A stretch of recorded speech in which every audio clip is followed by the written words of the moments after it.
agreed to meet a vampire at a cemetery. How much more cliché can you get? Nothing comes readily to mind. Could have left the door unlatched. What of my privacy? I value it rather deeply. Unmolested, especially by unwanted guests, that's my preferred state. Besides, I knew you'd find a way to get in. True enough. Need to find your friend. I'm hoping you'll agree to help. I shall do whatever's in my power. Yet what you want or even need must matter little. What matters is what Dettlaff wants. If he does not wish to be found, you will not find him. Ever. End of story. Come on. Gotta be some way.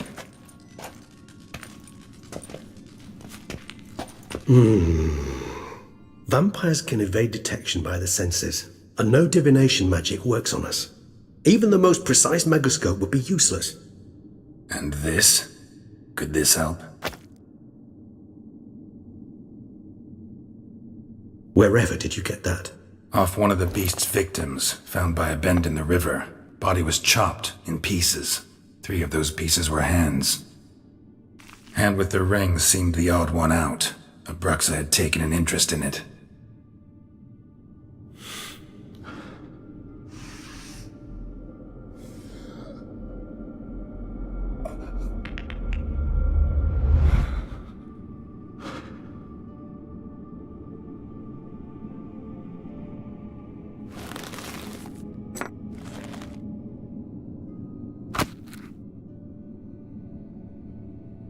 It's Dettlaff's hand, without a doubt. It will do splendidly. The hand. What do you plan to do with it? You've heard of Kovinaris' theory of tissue memory retention.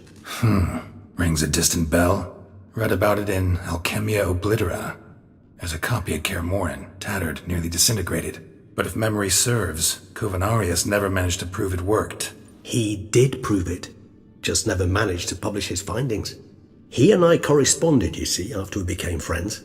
Thus, I know he completed his research and performed the first tests. It's complicated, so without delving into details, it is possible to use any piece of tissue to reconstruct what a whole body experienced. How's it work? We need any special equipment? We must brew a decoction which Kovinaris gave a rather poetic name, resonance. Once imbibed, it sends one into a trance similar to that induced by narcotics. This triggers visions of events linked to strong emotions experienced by the tissue's owner. Picture it as dreaming a fragment of someone's life. Any chance we might see what Dettlaff was doing just before he lost his hand? Indeed. Though I also hope resonance will reveal the location of Dettlaff's hideout. Ring's pretty intriguing. Made of no metal I've ever seen. And the ornamentation. It comes from our home, where we lived before the conjunction of spheres. It's actually mine. I received it from a dear old friend. You might call him a humanist. He saw us vampires as guests here, guests who owe their hosts, meaning you humans and the elder races, respect. Respect? Meaning not to treat us like cattle to be slaughtered for food? Precisely. And the reason why I in turn gave it to Dettlaff. To remind him of the ideals my old friend championed. Can't you just summon Dettlaff? You're both higher vampires, there's gotta be a way. If I'm to be entirely candid, there is indeed one. But believe me, we will be better off never availing ourselves of it. It is a last resort. Absolutely. Last resort? The hell? Why? There is a being who can summon Dettlaff. Possesses the authority, even the power, to force him to appear in a given place. But the very act of contacting this being, well, it's akin to walking a slack line extended over a chasm filled with molten lava. An exercise as perilous to me as it would be to you. A risk I'm unwilling to take. I beg you, let's do it my way. It will be both quicker and easier. Kovinaris spent half his life proving his theory. Wild guess. Making a dose of resonance won't be easy. You guessed correctly. In addition to Dettlaff's tissue, we shall need a powerful occipital lobe stimulant.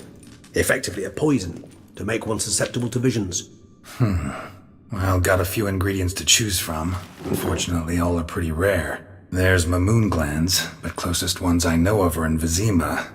A spotted white saliva would also serve, but they were cold to extinction over a century ago. Could go with a kobold's eyes, but the creatures are sentient. Rather not gouge one's eyes out. Given that we lack the time to sleuth this out ourselves, permit me to summon some help.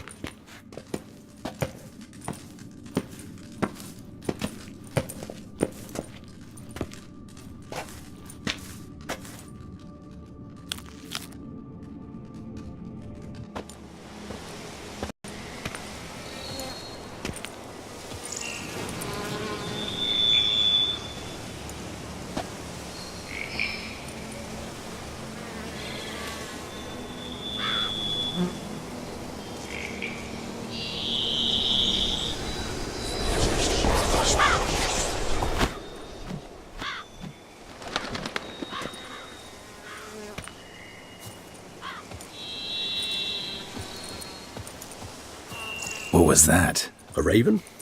Rather a common sight at this latitude. Very intelligent fowl. I asked him to look for the creatures you mentioned. Him and his brethren. Perhaps they'll find one in the area, and I would hazard that a flock of ravens will spy any said creature faster than a solitary witcher would. With all due respect to your skills, my friend. It will take them some time, nonetheless. So, perhaps you'd care for a snifter of mandrake.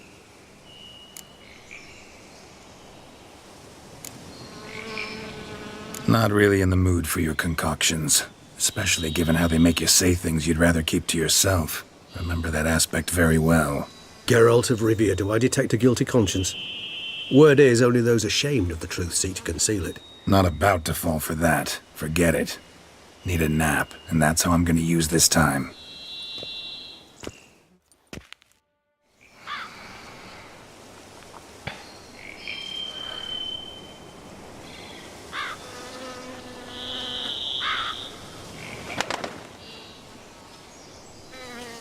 Ever vigilant, even in his sleep.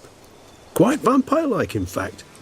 Are you absolutely certain they don't administer a few of our genes during the trial of the grasses?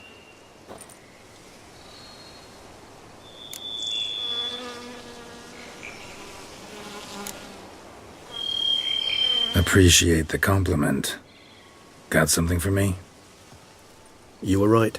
No kobolds or mamoons for miles around. Knew it. Allow me to finish. You see, there's this spotted white. It haunts an abandoned residence in the Caraberta woods. Impossible. My brethren hunted down every last spotted white before I was born. Then it seems you must revise your knowledge of spotted whites. For somehow this one managed to survive your brethren's onslaught. It seems I know this home it haunts. Recall a tale about it. Locals believe the place cursed. Perhaps that's how the white survived entirely unmolested. Know anything else about this curse? I don't recall much in particular. Really don't attach much importance to such things. It was mentioned to me as an anecdote, no more.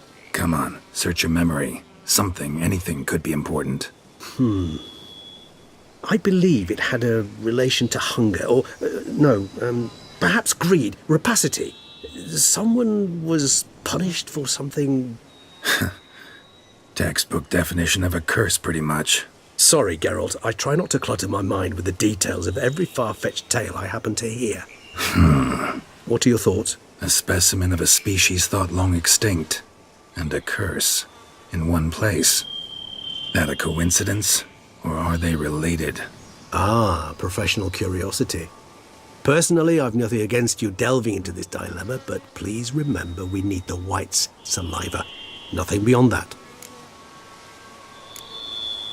Whites rarely appear in the woods, even less likely to find them in abandoned human homes. They inhabit remote wildernesses, old abandoned cemeteries.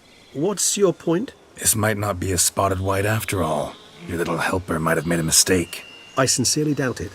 Ravens are devilishly intelligent creatures, and they've highly developed observational skills. What exactly did they observe? The area around the estate, it's covered in spoons. Spoons? Spare me the sceptical smile. I'm but the bearer of this news. Or perhaps this spotted white is a hoarder. Or the spoons are somehow related to the curse. Let's do this. Start making your decoction while I go get some saliva from that white. Uses it in its brews. Do you imagine the white will simply sell you some? Worst case scenario, I'll bring you its salivary glands. They ought to do as well. For a moment there, I imagined you asking the white to spit into a vial. Quite amusing as a thought, but the salivary glands will do fine indeed. So, see you later. Yes, till later. I shall start by perusing some tomes. Tomes? Thought you were gonna make this decoction. We require one last ingredient. Alas, obtaining it could prove a trifle toilsome. Thus I hope to identify a suitable alternative. All right. Good luck. And to you, my friend.